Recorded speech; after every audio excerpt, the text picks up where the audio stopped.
everyone. I hope you all are doing fine. Welcome back to another session. So we started our discussion with chapter 10, grade 6 CBSE, New Empires and Kingdoms. So in the last class, I talked all about the Gupta dynasty in detail, explained who were the important rulers, when did it start, and also I talked about Prashastis. So we started our discussion in the last session about Samudragupt's Prashasti. I talked about in detail about the Allahabad Ashokan pillar, which talks about Samudragupt, which has a kavya composed by Harisena. So today I'm going to talk about how Prashastis that were written about Samudragupt, were they really that impressive? Were they really true to their meaning? So as you can see, here we've got different kingdoms. Some of them, they are here marked in red, some in green, one in pink and the other one in blue. Yes, Samudragupt controlled all of them using one policy or the other, right? So let's get started. First, I'll show you where exactly did we have the Gupta rule. Here, you guys can see this entire area was controlled by Guptas. So it initially started from this section, and then it spread to further west and then to the south and some part to the east. Shall we? So let's get started. First, I'm going to talk about this section right here. As you guys can see, here Kannauj, Prayaga, which is the earlier name of Allahabad, Nalanda, Patliputra. This area, it was known as Aryavarta, which basically means, Aryavarta is a Sanskrit word which means the land of Aryans. So here we've got nine rulers who ruled this area, and there were small kingdoms. They're small kingdoms. So all of them, they were uprooted by Samudragupt using one policy or the other. So Samudragupt started to control this section by uprooting all those nine rulers from this part. Fine, makes sense? Okay. After that, you also see some of the coins that have Samudragupt playing Veena. He's been playing Veena in one of the coins, so he was quite popular back then. I earlier also told you he was known as the Napoleon of India. He was the one who issued gold and silver coins, and his court was having the most important jewels of that time, important, impressive ministers and poets. Harisena is one of them. Okay, now let's see how did he conquer this area. Now this area there where you see 9 dots, it is known as Dakshinapatha. When I say Dakshinapatha, it basically means ancient south of the Indian subcontinent. It is right below this area right here, the northern part. It is called as Uttarapatha, and this one is known as Dakshinapatha. So I'm going to talk and focus more on Dakshinapatha, how he controlled Dakshinapatha. Here there were 12 rulers. As I told, in this section we'd got 9. Here we'd got 12 rulers, and they surrendered to Samudragupt when he defeated all of them. Here he uprooted them. Here he defeated all of them, and then he was allowed to rule this area. That is how he controlled Dakshinapatha. Right? Here we've got a lot of Dravidian people living, Simhala people living. So definitely this means the south, and Uttara means the north. All right, let's focus on this area, right? You can see here Assam, Nepal, part of Bengal, and of course some part towards the west also. So here in the northwest and some part of the east, this purple section or the pink section that you guys can see, this one, these people, they allowed Samudragupt to rule over their kingdom, have more control, because they were the ones who said, "Arey, Saab, please, we'll offer you tribute, we'll follow all your orders, we'll also give attendance whenever you call us, so we'll come to your court, we'll join hands in front of you, we'll fold our legs and we'll sit in front of you, please, let us rule." So these were subdued and controlled in one way or the other by Samudragupt. How easy was he? Like, it was like a piece of cake for him to control.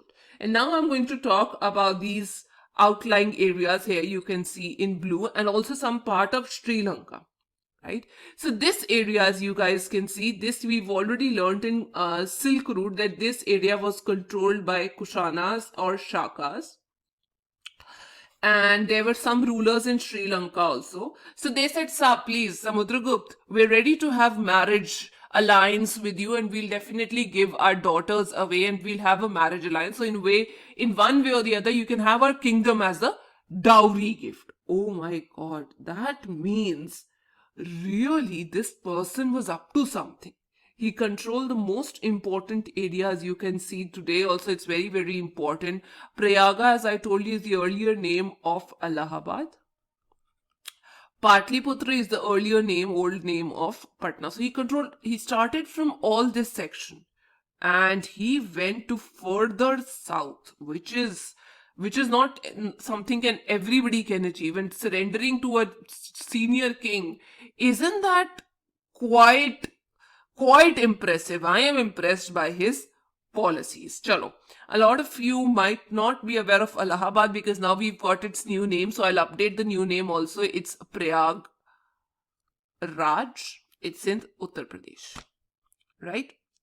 By the way, it was also known as Allahabad or Allahabad. Some people call it Allahabad.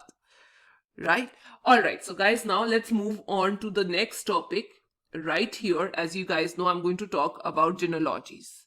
So as we know that we've talked about archaeologists who study the ancient objects. Similarly, we've got some set of people who are known as genealogists. Now, who are these genealogists? This comes from the word genes. You might have read in science. So those people who trace the study or study the line of family descent. That means from one king, how it goes to the another, third, fourth. So basically you're studying more about the family history and the lineage that they have. You know, going through all the historical record, what kind of kingship they had, you try to obtain the information related to one family. Fine. So now if I talk of Samudragupta, as you guys know, we're trying to focus more on Samudragupta. So if we focus on him, so this person Samudragupta, he's got a lot of inscriptions, or you can say prashastis written in his name, which gives us information that this kingdom was not started by him, but it was rather started by his great-grandfather,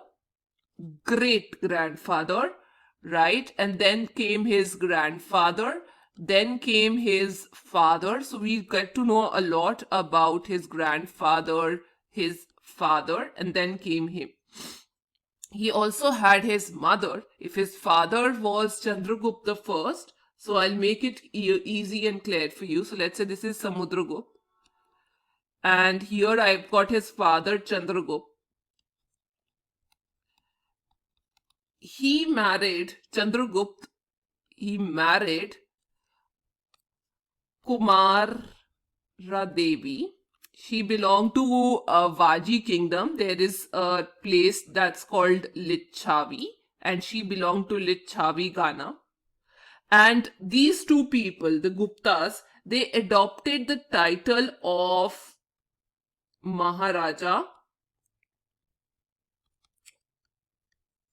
Adhiraja. Maharaj Adhiraja. That is the title that these people adopted. But before that, if I talk about Sri Gupta or if I talk about Ghatotkacha, they were not very, very popular. So they just adopted the title. They were just given the title as Maharajas, not Maharaj Adhiraj. It was just Chandragupta and Samudragupta who brought this kingdom to certain power, and then later they were renowned. They were very, very popular. So that is how we come to know about them. So these people were very, very popular, especially Samudragupta, who turns out to be one of the most famous Guptas. We get to know about him. Then further, his son also was there, Chandragupta II. I've talked all about it in the last class. So his court was adorned with learned people. We've got so many people, so many famous people in his court, and one of them we've even talked about, Harisena, who wrote very well about Samudragupta. Chalo, after that, now I'm going to move on to the next topic. And let's focus on Harshvardhan and Harshacharita. What is this Harshacharita? It sounds to me it is again some kind of either Prashasti or biography. We've talked about Samudragupta, and he had Harisena as his very important and influential court poet. Now we are going to know more about Harshvardhan and who was his court poet. So let me make it here clear that his court poet was Bhana Bhatta. Right, so that you guys can keep a record. Harisena is related to Samudragupta. Bhana Bhatta is related to Harshvardhan.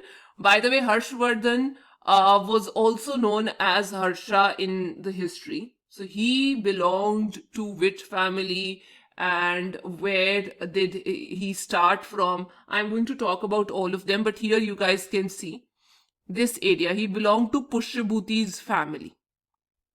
Right? He belonged to Pushyabhuti family, and he was not the first emperor, Harsha or Harshvardhan. He controlled the north of India, and he had his father, whose name was Prabhakar Vardhan. And further, Prabhakar Vardhan had two sons, right? One of them is Harsha, and the second one we talked about, Rajyavardhan. So it was Rajyavardhan who controlled part of Thaneswar. Now, where is this Thaneswar? It is in Haryana. He controlled Thaneswar, and once Rajyavardhan died, Harsha started to control that area. It is very near to Saraswati river and located in Kurukshetra district, so important place. And this area, Pushyabhutis, these people, they started to control this area around 1400 years ago, right after Guptas. Because I told you Gupta's power started to decline, and they were not very influential back then. So let's learn about Harsha or Harshvardhan.